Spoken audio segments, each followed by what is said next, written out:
Good afternoon, everyone. Honorable lecturer and my dear fellow students, it is a pleasure to be here today. On this occasion, our group will present our field interview report for the English course. The title of our presentation is Urban Farming Perspective from Five Respondents. This report is based on our field research conduct in 2026, where we explore the diverse viewpoints regarding the practice of urban agriculture in our current society.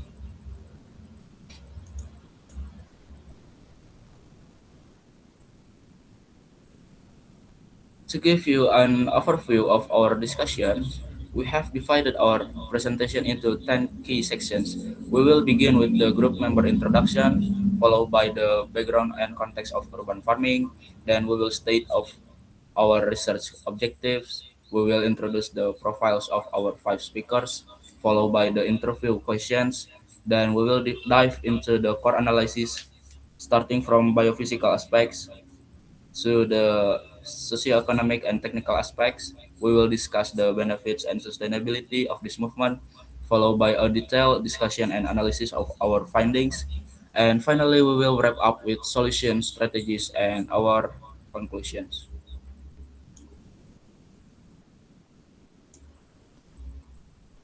Before we proceed further, allow me to introduce the members of our research group who have contributed to this project. Hi guys, let me introduce myself. My name is Rafi Haidar as moderator, and then Muhammad Dewi Ardiansyah, second Fajar Gunawan, and lastly Satria Ramadan. Let us begin the core presentation. First, for Muhammad Dewi Ardiansyah, the floor is yours. Thank you, moderator. The background: one, urbanization and food security. More than 56 of the world population now live in urban areas. Rapid urban growth in reducing the amount of conventional farmland as exacerbating the dependence on long-distance food supply chains and increasing the risk of food crisis in Indonesia major cities. Next, the rise of urban farming. Urban farming, with it and our cities, has emerged as a response to urban food challenge. It encompasses hydroponic, vertical farming, aquaponic, rooftop garden, and community garden. In Indonesia, the movement has gained momentum, particularly in the wake of the COVID-19 pandemic. Why is this important? Food price are becoming increasingly volatile in major cities. Number two, public awareness of healthy food is on the rise. Number three, limited land is driving innovation in vertical farming and hydroponic. Number four, untapped economic and community potential. Number five, relevance to national food security policy. Next,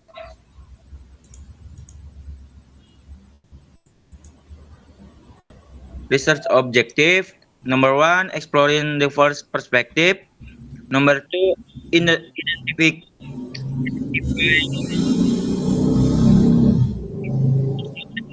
and technical aspect. Number four, benefit and sustainable. Number five, formulating solution and strategies. Thank you, moderator.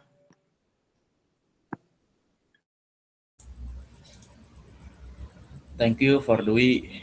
Now moving on to the profiles of our respondents and the interview questions on slides 9 to 12. Please welcome Fajar. The stage is yours. Thank you, moderator. The speaker profile include five respondents. First, the student executive board of the Faculty of Agriculture Second, the Student Legislative Board BLM. Three, the Mr. Subagja and Agriculture Student at Siliwangi University. Four, Mr. Perdi Setiawan and Agriculture Lecturer and last Mr. Alkindi and Agriculture Student at Siliwangi University. Next slide. Slide interview question. Next, for the freeze opening, the three are two question. The freeze, can you ask about your experience urban farming? Uh, the second, where did you get in and what provide your install inter. Number two, biophysical. First question, what are the biggest physical change in farming in urban environment, soil, water, like second question, what planning system do you think is most sustainable for urban condition? Number three, socio-economics. First question, how much capital is required and are the three and significant economic barriers. Second question, how does urban farming impact family and community expense income? Benefit, benefit sustainability. What benefit do you fit most? Calm, introvert, social, psikologi ka. I am forwarding this to the moderator. Thank you, Rafi Haidar. Insightful explanation, Fajar. Next, we will dive deeper into the core analysis, covering the biophysical, socioeconomic, and technical aspects from slide 13 to 18. This part will be presented by Satrio. Satrio, please welcome. Thank you for moderator. Next slide is biophysical aspect of urban farming. Uh, what soil and growing media. Urban soil is often commented with heavy metal and of poor signature. Next, light and temperature. Tall buildings get shadow on the shoot side, so LED lighting and careful site selection on rooftop are for effective selection. Next, and soil nutrition and chemistry. pH level and nutrient availability vary by growing medium. Hydroponic system require persist nitrate solution. Next, water irrigation. The availability of clean water is limited in urban areas. Drip irrigation system and water cleaning are key to affect water use on urban farms. Next, urban microclimate. The urban heat island effect increases the average temperature of city, when transparent and significantly insert other. Next, soil biology and media. Microbial activity is lower in inert media, hydroponic. The use of biofertilizer and active compost help build a microbial ecosystem that support growth. Next slide.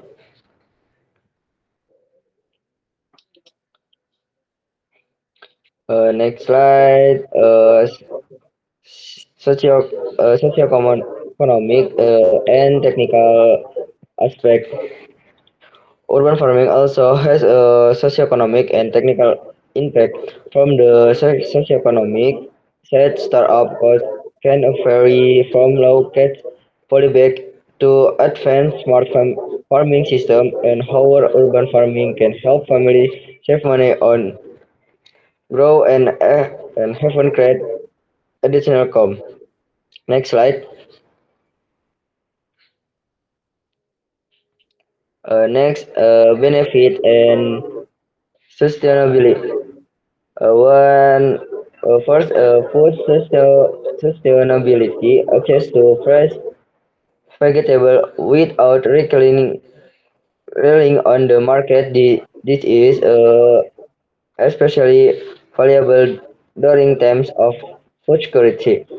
Two, mental health. Gardening has been shown to reduce stress and anxiety. It provides an positive routine and a sense of accomplishment. Next, social cohesion. Urban farming communities bring neighbors together, fostering collaboration and sense of community. And less environment, reducing the urban the island effect, enriching biodiversity, and reducing food miles. Thank you for moderator for time. Thank you, Satrio, for the discussion and analysis. And then next on slides 19 and 20, Dewey will take over once again. Dewey, please continue. Thank you. Thank you, moderator.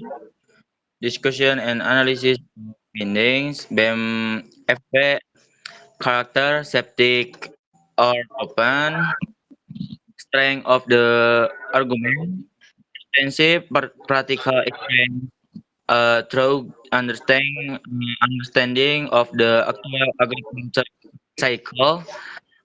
Critical points concerned about unsustainable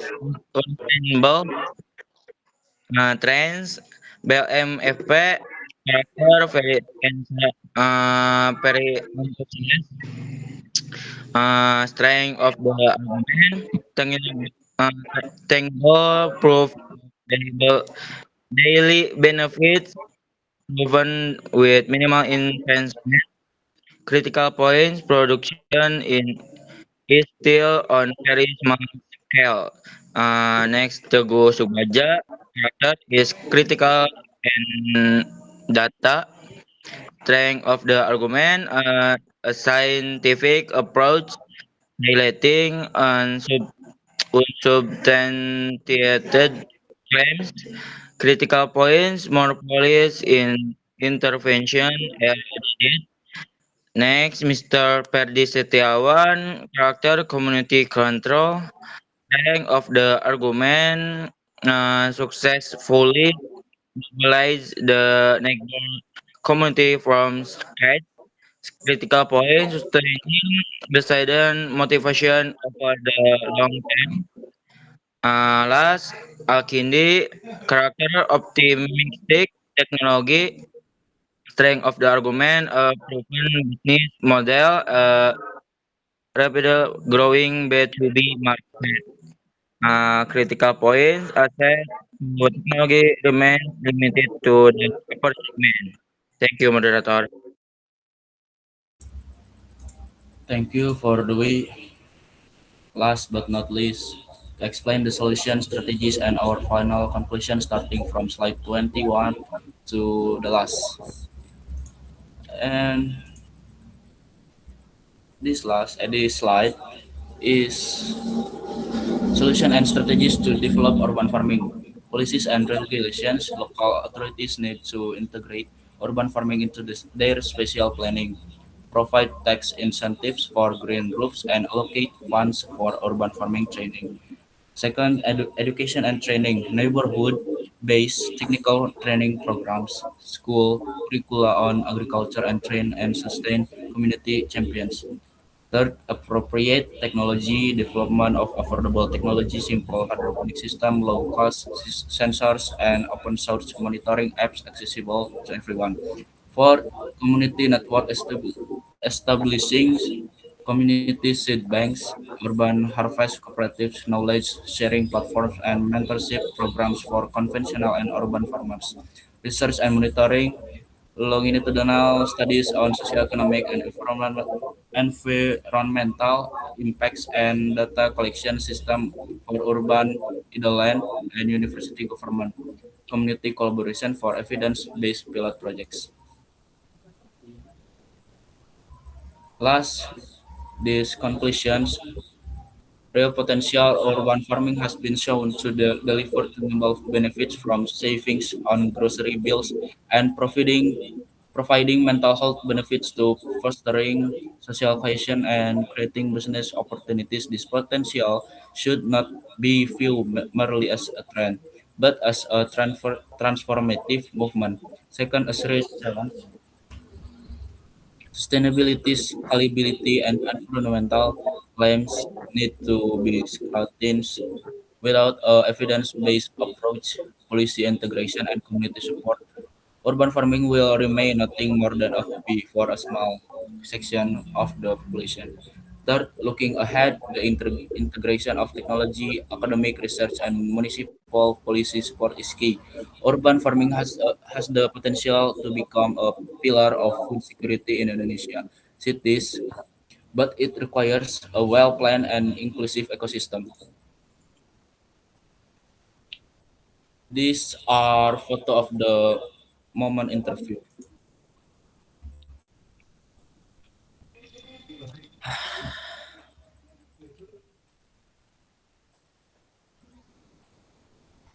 To end this session, allow me to read a quote. Urban farming is not just about growing vegetables. It is a remaining of the relationship between city dwellers and nature, food, and their own communities. That concludes our presentation. We would now like to open floor. If you have any question, feel free to ask. Thank you for attention. That's all from us. Wassalamualaikum warahmatullahi wabarakatuh.